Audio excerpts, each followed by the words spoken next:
Hello everybody, Floppy Hat Photos back here again for our Idiot's Guide to Woodworking, and I'm up here in Des Moines, Iowa at the moment in front of a Home Depot, and I'm inside one of their sheds they're selling. It's actually a two-story shed, and I believe it's about $10,000. I'll get the exact numbers when I leave. I'm on the second floor. I decided to grab the camera real quick and shoot this, but what I wanted to show you here is just a nice little setup, and this would make a fine little wood shop if somebody wanted to try and turn it into a garage type wood shop. There's some things I would do differently. I would cover up the holes here on the side just so you can regulate the heat different ways and stuff. I might put a false wall up through here and here so you actually could close it off and keep the bottom and the top separately air conditioned or heated as you wanted to do. There is no insulation, there's no nothing, new ceilings. This is all just extremely low quality built, including the most cheapest windows you can get, including a brand new window that actually leaks. So if you are now buying one of these sheds, you need to make sure you talk to them and verify the windows are going to be guaranteed not to leak. This one right here is dripping and it's leaking like crazy. It's definitely a mess. It's not raining that hard either. It's not really, wind's not blowing much. So that's going to be a continued process. The other thing is like the vents up here. If you ever wanted to heat, you have to figure out some way of actually securing those vents because they're on both sides of that 2x4 support. So you'd have to figure that out. That could all be done with an outside box or whatever you could do that with. So definitely lots of options. You could put actual ceiling fans in here. You could put in exhaust vents. Nice wide stairway, so a guy could bring in some lumber and stuff. One of the things I would do if I was actually building this, I would have made this whole floor come over here to this railing. There's no reason not to. You might have to put a little shorter step in to make it be able to not hit your head, but that could be accommodated, I believe. So you can also have this built customly or build it yourself if you're into woodworking and that. I was thinking about making it like just a little garage real quick to replace my burnt down shed. So you can see here there's like nails sticking out. They're not paying attention when they're putting stuff on. I'm not sure if they like put trim on there or what they did, but there's 3 giant nails there. So you want to be careful of those kind of things. Come back around and give it a quick look. This is painted on the floor.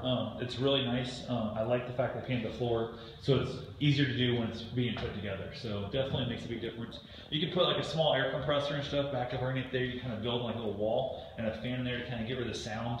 You could put the shop dust collector, back in the corner, even up top. There's a lot of things you can do with this space. I'll get the actual dimensions and stuff like I said on the outside. Looks like the rest of these windows are not leaking at all, so that's definitely a good thing. But you could definitely upgrade the windows yourself down the road if you wanted to, or just leave them like they are. Depending on if you're how you're going to heat it or finish it much. There is a nice big double door here. It's got a decent handle on it, and the other door is just a handle is just a pin on top. But you can see it right here. They're saying this is a 16 by 16. Hopefully it's perfect camera there. Sorry guys. This is a 16 by 16 for $9,800 basically by Tough Sheds. Yeah, it's the TB8-800, whatever that means. So they're saying 16 by 16. I'm going to go ahead and come back here a little bit and let you see the concept. There's the ceiling going high up. It's a nice tall building. It's got the metal roof on it. It's got the nice, it's like T11 I believe siding. Not really impressed. I'm assuming these nails came from nailing these gutters that are sticking inside there. So a guy would want to come in like a roto tool or whatever and cut those off real quick. Yeah, nothing much back here. Same old thing. Nice windows up top. Guy could throw an air conditioner up in one of those windows up top, and it would air condition the whole building pretty well if you insulated it. You definitely want to get some insulation on there.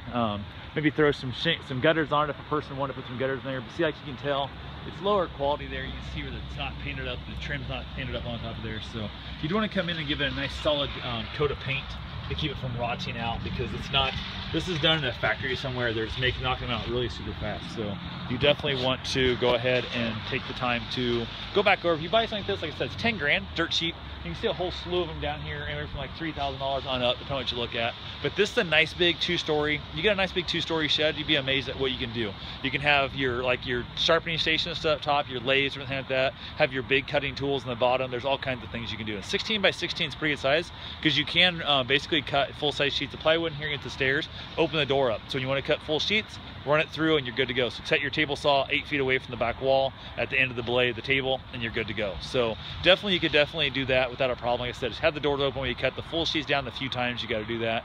The rest of the time it's not going to be a problem. So definitely check something like that. You could also turn this into a tiny house if you wanted to live off the grid. Even if you want to live on the grid, if you have no zoning laws and stuff, you could easily turn this into a house. There's plenty of room there for a couple people to live in a small house and really kind of save themselves a ton of money, because you could probably knock this out, have it fully equipped for probably another $10,000. So you could be in this house for 20 grand. So anyway guys, that's all I got for right now. I will talk to you all very, very soon. Hope you guys have yourself a safe and wonderful day. Get out there, have fun, and be positive.